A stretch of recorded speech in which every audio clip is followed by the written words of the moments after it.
कई बार आपने देखा होगा, चाहे आप अलजेब्रा को बनाओ या आप सिंप्लीफिकेशन के सवाल को बनाओ या आप ट्रिग्नोमेट्री के सवाल को बनाओ, ऐसा क्वेश्चन दे दिया जाता है और ऐसा ऑप्शन दे दिया जाता है। अब हमारे भाई लोग कंफ्यूज हो जाते हैं, वो ये सोचते हैं कि इसमें हम होल स्क्वायर का कंसेप्ट लगाएं, हम क्यूब का कंसेप्ट लगाएं, हम किस चीज़ का मेरे भाई यहाँ पर लगाएं। मैं अगर होता यहाँ पर तो मैं इतना तमाशा नहीं करता, मैं कंसेप्ट ऑफ जीरो अप्लाई करता, मैं किसी एक चीज़ को जीरो बना करके फटाफट सवाल को हल करने की कोशिश करता।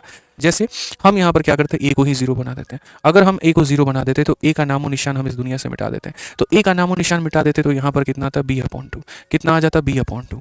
ठीक है, तो यहाँ पर मेरे भाई 3 से हमारा 3 खत्म, माइनस माइनस कितना हो जाता, तो b हो जाता, और प्लस कितना हो जाता, तो मेरे भाई 2b हो जाता। b में अगर हम 2b को जोड़ देते हैं तो हमारे सामने कितना आ जाता, तो मेरे भाई हमारे सामने 3b आ जाता। और अगर हमारे सामने 3b आ जाता तो क्या करते हैं, 2 का 3 गुना 6 और 1 मेरे भाई हो जाता है 7/2b। क्या हो जाता है, 7/2b। अब यहाँ पर मैं सारे के सारे ऑप्शन में ये देखता कि वो 7/2b हमारा कहाँ मिलेगा। ठीक है, तो यहाँ पर ए को मैंने कर दिया 0, तो 5 × 3 मेरे भाई 15/6 भी यहाँ पर मिल रहा है। ठीक है, अगर हम यहाँ पर ए को 0 करते हैं तो यहाँ पर मेरे भाई 3b/6 यहाँ पर मिल रहा है।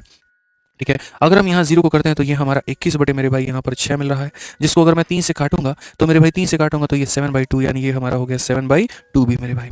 और यहाँ अगर आप देखोगे तो ये 3/6 मतलब वही 1/2 होगा, जो कि फ़ायदा नहीं होगा। तो ये आंसर होगा।